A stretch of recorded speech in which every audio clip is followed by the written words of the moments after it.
This is our Forex blog for May 3rd, 2013, and there's so many different ways to trade with our software, but one of the best and easiest ways, in my opinion, is using our currency indexes. We actually compare all the dollar pairs, all the yen pairs to each other, and all the other pairs as well, and create an actual chart of each currency, showing what the previous day's index high is, the low in dotted red, the point of control. This is market profile technology, which shows the price that most traders in all the dollar pairs traded the previous day. Plus, you can see that it went up 36 pips. The euro dollar's point of control went down just barely 1 pip yesterday. And these tend to act as support and resistance. You will see that over and over again. Support, support, resistance, resistance. Pretty much resistance for the majority of the day today in the Swiss. Resistance here, and sometimes they go a little bit past them, but for the most part you'll see these are very high probability places to be buying and selling, especially if you see a support level like the pound.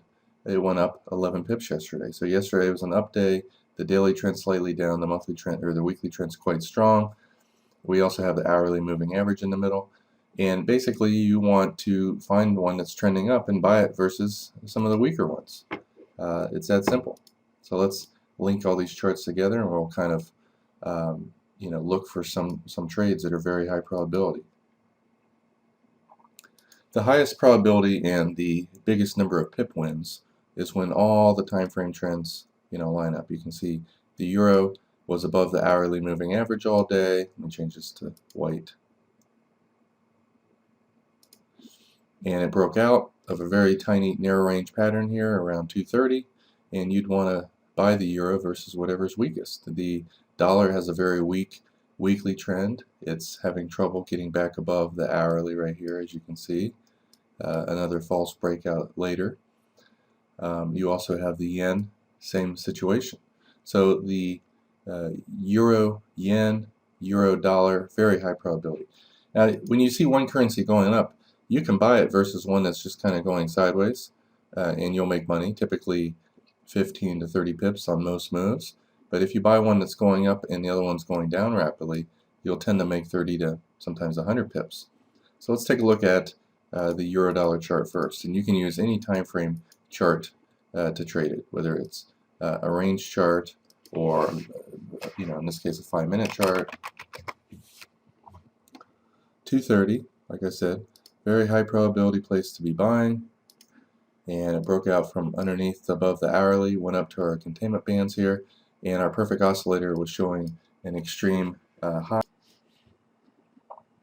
So you can see that the perfect oscillator tends to, when it hits plus 80 and or when it goes outside of the Bollinger Bands around it, tends to reverse, as you can see. Not all the time. Sometimes you get a little tiny pullback. And also our 2.0 bands tend to contain price. When price is above there, it tends to reverse down. When it's at the lower one, it tends to reverse up, and vice versa. So these make excellent places to exit trend trades and look for counter trend. You can also use tick charts or range charts if you would like to use our software for scalping. So let's take a look at that. From 230, we'll look at the euro dollar 50 tick. Let me put this on layer 13, which is what I have visible.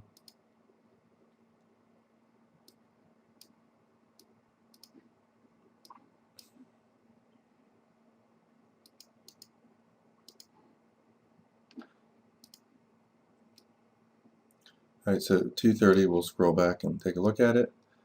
And you can kind of use tick charts or range charts to scalp your way into out of trades. In most scalping programs, look for 3 to 5 pip wins. You can still scalp with our tools because you're trading the strongest ones, and frequently pick up 20 to 30 pip moves, which is basically what most other traders want. Even when you see a nice little rectangle pattern high right here, and it breaks out, this is a very high probability place to get in.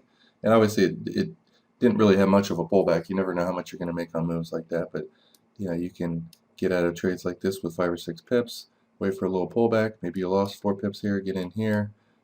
Anytime that you see a little double top and you can't go higher, you get out with a small small win or break even. And third trade, you probably made 15 pips. You can buy multi-bar pullbacks, for 10 pips, 5 pips. And the longer it pulls back, it tends to be a little higher probability.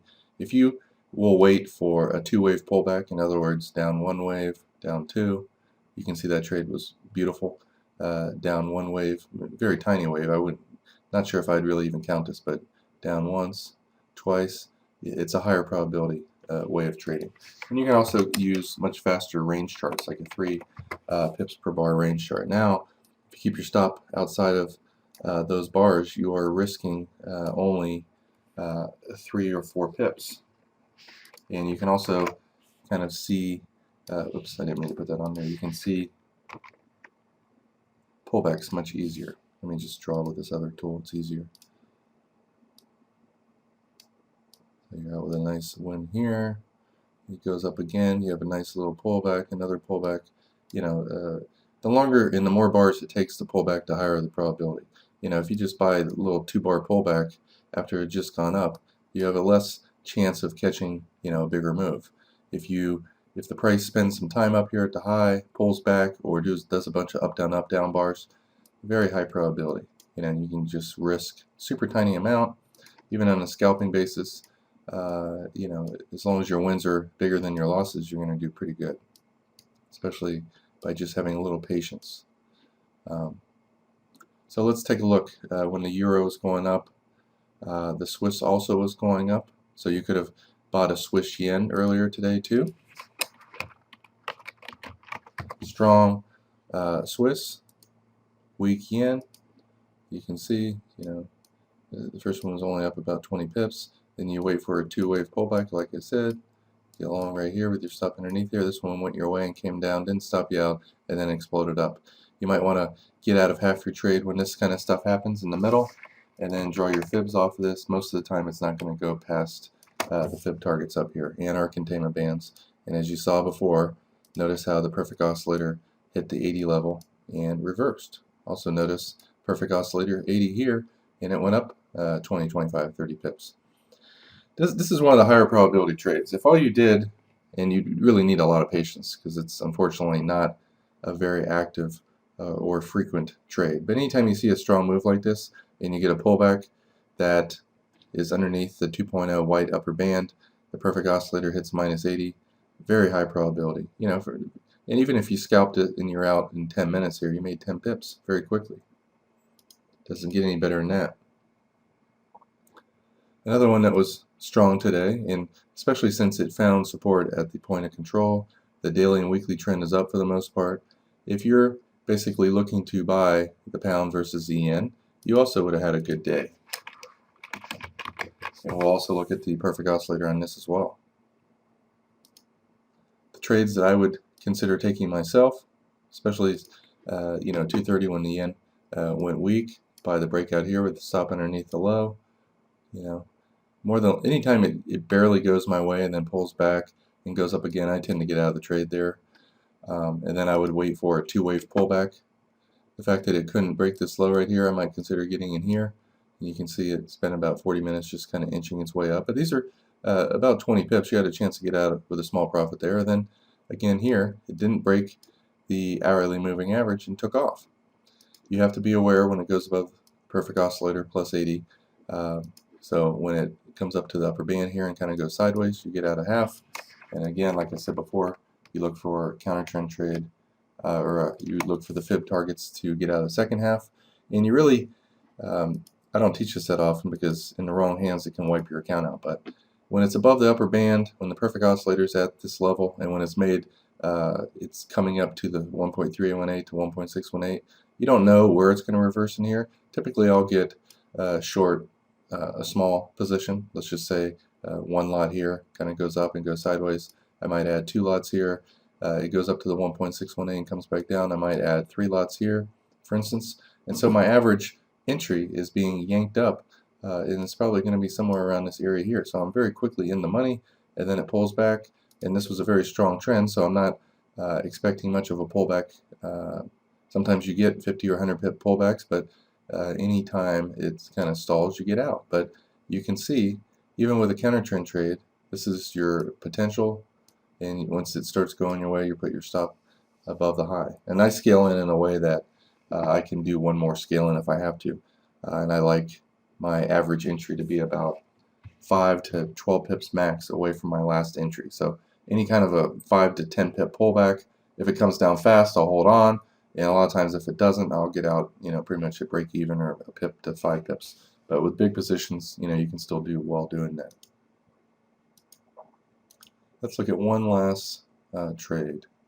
And let's look at for some predictive tools. The upper containment band here, we have a double top, the daily trend's down, the weekly trend's up. You have a double top right here, pretty high probability place to anticipate a sell in the CAD. And at 9:30, what is the strongest one? The New Zealand just broke out above the previous high. And this one also broke out over the high, but it's been going up for an hour, and it's really close to the upper band.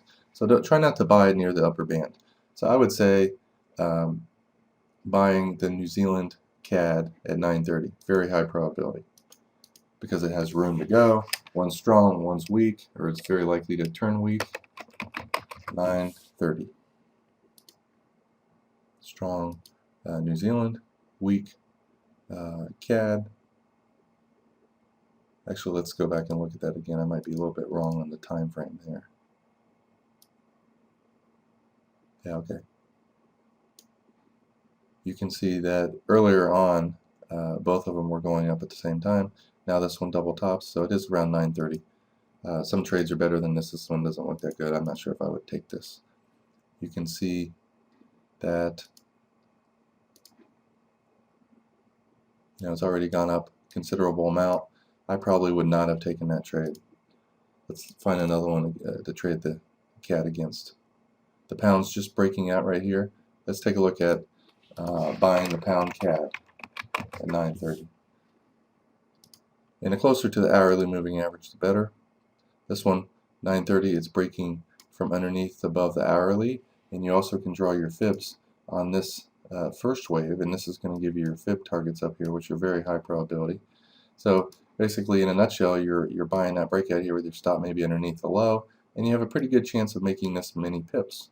That would be 10, 20, 25, 30 pips while risking 10 or 15.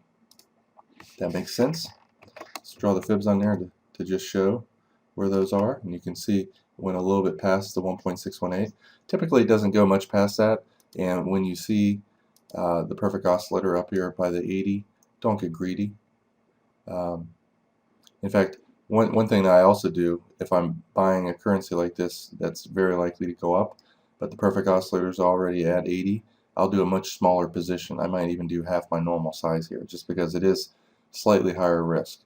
But on the currency indexes, both of them look beautiful, because this one's very likely to reverse, come down. The pound is just breaking out above the previous day's high, and a lot of times they get really big moves when that happens, as you can see here and here.